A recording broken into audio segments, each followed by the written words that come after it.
5 പേർ ആശുപത്രിയിൽ. കനത്ത പോലീസ് സന്നാഹം കലാപ മേഖലയിൽ വിന്യസിച്ചിട്ടുണ്ട്. സംസ്ഥാനത്തെങ്ങും ജാഗ്രതാ നിർദ്ദേശം പുറപ്പെടുവിച്ചു. വടക്കുംഭാഗം ക്ഷേത്രത്തിൽ ഉത്സവവുമായി ബന്ധപ്പെട്ടുണ്ടായ വാക്കുതർക്കമാണ് കയ്യേറ്റത്തിൽ കലാശിച്ചത്. ഇരു വിഭാഗങ്ങളുടെയും നേതാക്കളെ മുഖ്യമന്ത്രി ചർച്ചയ്ക്കായി വിളിപ്പിച്ചിട്ടുണ്ട്. കാര്യങ്ങൾ അത്ര നിസ്സാരമാക്കണ്ട. ഞങ്ങളുടെ ആളുകൾ ആശുപത്രിയിലാണ്. അന്ധവിശ്വാസങ്ങൾ എതിർക്കുക മാത്രമേ നമ്മൾ ചെയ്തിട്ടുള്ളൂ. അന്ധവിശ്വാസങ്ങൾ ഉൾപ്പെടെ എന്തും വിശ്വസിക്കാനുള്ള സ്വാതന്ത്ര്യം ഇന്ത്യൻ ഭരണഘടന നൽകുന്നുണ്ട്. അല്ലെങ്കിൽ തന്നെ എന്തെന്നാണ് ഈ അന്ധവിശ്വാസം? അവനവൻ വിശ്വസിക്കാത്തതെല്ലാം അന്ധവിശ്വാസം. സഖാവേ, കമ്മ്യൂണിസം ഒരു മതമല്ലേ? പാർട്ടി സെക്രട്ടറി അല്ലേ നിങ്ങളുടെ ദൈവം?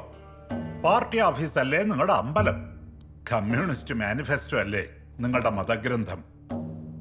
രക്തസാക്ഷിത്വം നരബലിയല്ലേ? ഉട്ടോപ്പിയല്ലേ നിങ്ങളുടെ സ്വർഗം? കമ്മ്യൂണിസം ഒരു മതമായതുകൊണ്ടല്ലേ നിങ്ങൾ മറ്റു മതങ്ങളെ അംഗീകരിക്കാത്തത്?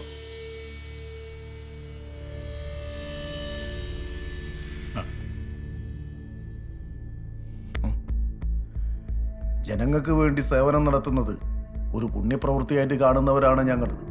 പട്ടിണി ഇല്ലാണ്ടാക്കുക, ആളുകൾ തമ്മിലുള്ള വലിപ്പച്ചെറുപ്പം ഇല്ലാണ്ടാക്കുക, ഇതിനെല്ലാം വേണ്ടിയാണ് പ്രവർത്തിക്കുന്നത്. ഞങ്ങളെ സ്വർഗം ഈ ഭൂമി തന്നെയാണ്.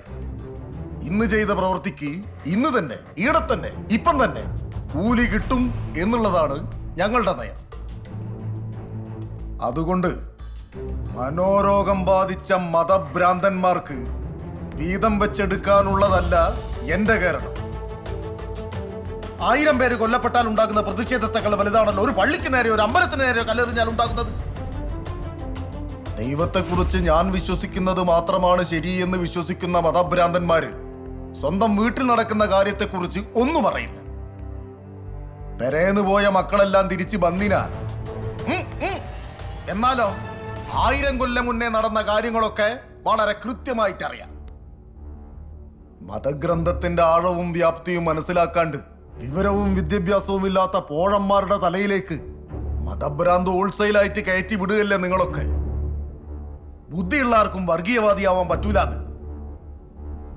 നിങ്ങൾ രണ്ടുപേരും മീറ്റ് ചെയ്യുന്നതിന്റെ റെക്കോർഡ്സ് ഒക്കെ ഇന്റലിജൻസിന്റെ കയ്യിൽ തന്നിട്ടുണ്ട്. നിങ്ങളുടെ ചെയ്തികളൊക്കെ മണ്ടന്മാരായ അണികൾക്കറിയില്ലെങ്കിലും ഗവൺമെന്റിന് നന്നായിട്ടറിയാം. പാർട്ടി ആയാലും മതമായാലും തമ്മിൽ തല്ലിച്ചാകാൻ കുറെ എണ്ണുള്ളതാണല്ലോ എല്ലാവരുടെയും ശക്തി. സാധാരണ മനുഷ്യന്റെ പ്രശ്നങ്ങളെ പരിഹരിക്കാൻ നടക്കുന്ന ഞങ്ങളെ എതിരാളികൾ കൊല്ലുന്നതും ആര് ജനിപ്പിച്ചു എന്നതിന്റെ അടിസ്ഥാനത്തിൽ മതവും ജാതിയും പറഞ്ഞ് തമ്മിൽ കൊല്ലുന്നതും ഒരേ രീതിയിൽ വിലയിരുത്തുന്ന ജന്മിമാരുടെ കയ്യിൽ നിന്ന് കുടിയാന് സ്ഥലം പതിപ്പിച്ചു കൊടുത്ത് എല്ലാവരെയും സമന്മാരാക്കിയത് ഈ പാർട്ടിയാന്ന്.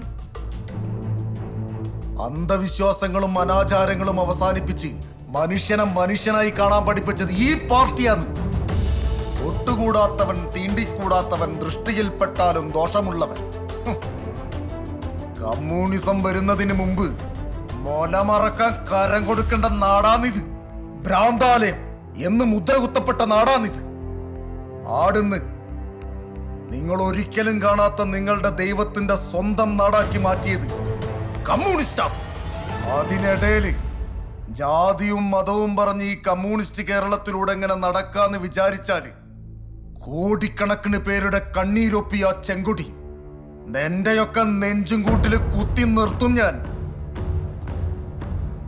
ലോകത്തിൽ അടിമകട ഇല്ലാതാക്കാൻ ഉണ്ടാക്കിയ കൊടി അന്ന് കൂടുതൽ ചുവക്കും. ചോരന്റെ ചുവപ്പ്. കണ്ണൂര് വിശ്വനാന്നി പറയുന്നത് ഈടെ ഒരു കലാപവും നടക്കാൻ പോകുന്നില്ല. ഞങ്ങൾ നടത്തിയിരിക്കും. അത് വേണ്ട CMA. ഒരു ഭരണം.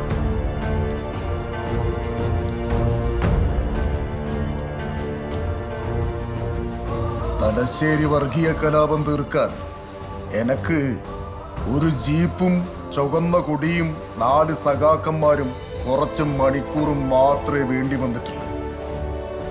ഞങ്ങള് സഖാക്കന്മാര് ജീവിച്ചിരിക്കുന്നിടത്തോളം കാലം ഈ നാട് കുട്ടിച്ചോറാവാൻ ഞങ്ങൾ സമ്മതിക്കൂല. ഈ കടപ്പുറത്തിനി സൂചി കൊണ്ടുപോലും ചോര പൊടിയരുത്. പൊടിഞ്ഞാൽ ഒരു വർഗീയ കലാപത്തിലും ഒരു നേതാവും ഇതുവരെ കൊല്ലപ്പെട്ടിട്ടില്ല.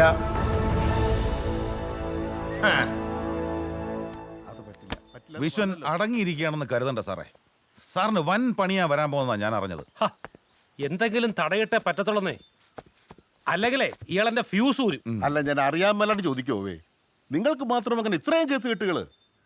ചേട്ടാ, എന്ത് കള്ളത്തരം കാണിച്ചാലും പിടിക്കപ്പെടും. ഒരു കാര്യം ഞാൻ ചോദിച്ചോട്ടോ, തനിക്ക് ഈ കൈക്കൂലി വാങ്ങുന്നത് ഒന്ന് നിർത്തിക്കൂടെ? എടോ, ഞാൻ രാഷ്ട്രീയ പ്രവേശനം തുടങ്ങുന്നത് തന്നെ ഈ കൈക്കൂലി മാച്ചോണ്ടാ. ആ കൈക്കൂലി അല്ല ഈ നിലയിൽ എത്തിച്ചത്. അത് മറക്കാൻ പറയുന്നത് ദൈവദോഷമല്ലേടോ. കാശെന്ന് പറയുമ്പോ തന്നെ വിരൽത്തുമ്പ് മുതൽ നെറുക വരെ ഒരു തുടിപ്പ വാങ്ങിച്ചു പോവും. പാവം പാവം. അത്ര പാവൊന്നുമല്ല. എന്നോട് കളിക്കാൻ വന്ന കോഞ്ഞാണന്മാരെയൊക്കെ പെട്ടിയിലാക്കിയിട്ടുണ്ട് മോനിച്ചൻ. ജനനായകൻ ലടോ വക്കീലേ, ഇന്നല്ല വന്ന ഇവനൊക്കെ മോനിച്ചനെ കുറിച്ച് എന്തറിയാം? ഡാ റോയി, കഴിഞ്ഞ 20 വർഷമായിട്ട് ഈ വക്കീല് എന്റെ കേസ് മാത്രമേ വാദിച്ചിട്ടുള്ളൂ കോടതിയിൽ. അയ്യോ, അങ്ങനെയല്ല. കോടതിയിൽ സത്യം പറഞ്ഞിട്ട് 20 വർഷമായി എന്നാ പറയേണ്ടത്. കേസുകൾ വേറെ എടുക്കണമെന്ന് ആഗ്രഹമില്ലഞ്ഞിട്ടല്ല, ഇടതടവില്ലാതെ പുതിയ പുതിയ കേസുകൾ ഇങ്ങനെ വന്നുകൊണ്ടിരിക്കുകയല്ലേ. പിന്നെ റോയ് മോനെ, ഈ മോനിച്ച സാറിന് നീ കാണാത്ത പല മുഖങ്ങളും ഉണ്ട്. തമാശ പറഞ്ഞോണ്ട് കഴുത്തറുത്ത് കളയും. വിശ്വനെ വെറുതെ വിടില്ല. വിശ്വൻ 20 വയസ്സ് പ്രായം തോന്നിക്കുന്ന യുവതിയുടെ മൃതശരീരം സ്റ്റേഷന് പിന്നിലെ കുറ്റിക്കാട്ടിൽ നിന്ന് ലഭിച്ചു. റേപ്പിസ്റ്റിനെ ജീവിതകാലം മുഴുവനും ജയിലടയ്ക്കണം. സൗദിയിലെ നിയമം ഇവിടെ കൊണ്ടുവരണം. ശിക്ഷ ഉറപ്പായാൽ ക്രൈം റേറ്റ് കുറയും. എന്ത് ചെയ്താലും രക്ഷപ്പെടുമെന്ന് ഉറപ്പുള്ളത് കൊണ്ടാണ് ഇതൊക്കെ ചെയ്യുന്നത്. ആ സിനിമയിൽ ചെയ്തതുപോലെ തന്നെ ചെയ്യണം. പ്രതിക്ക് മാത്രമേ ഇവിടെ മനുഷ്യാവകാശം ഉള്ളൂ.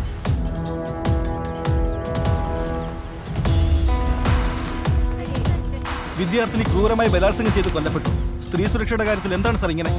ആഭ്യന്തര വകുപ്പ് കൈകാര്യം ചെയ്യുന്ന സിഎമ്മിന് സ്ത്രീകൾക്ക് നേരെ വർദ്ധിച്ചു വരുന്ന അക്രമങ്ങൾക്ക് മറുപടിയില്ലേ സർ? സർ, മറുപടിയില്ലേ സർ? 89 IPS ഓഫീസർമാര്, 281 DYSPമാര്, 485 CIമാര്, 1216 SIമാര്, 56,000 കോൺസ്റ്റബിൾസ്. ഇത്രയൊക്കെ ഉണ്ടായാലും 3.5 കോടി ജനങ്ങളെ പരിപാലിക്കാൻ സാധിക്കാതെ വരും. ഇവിടെ അക്രമവും കൊലപാതകവും വർഗീയ കലാപവും കൊള്ളയും നടന്നേക്കാം, അതും എനക്ക് മനസ്സിലാക്കാം. പക്ഷേ എന്റെ അമ്മ പെങ്ങന്മാരെ നേരെ ഒരുത്തനെങ്കിലും കൈ പൊന്തിച്ചാൽ പറത്തിക്കളയും ഞാൻ. ആ കഴിവില്ല മക്കളെ എന്ത് ഫോഴ്സ് ഉപയോഗിക്കണം എന്നെനക്കറിയണ്ട. 24 മണിക്കൂറിനുള്ളിൽ ഈ ചാനൽ ക്യാമറകൾ കാണാൻ ഈടെ എന്റെ കാലിന്റെ താഴെ ഇട്ടിരിക്കണം കേട്ടാ.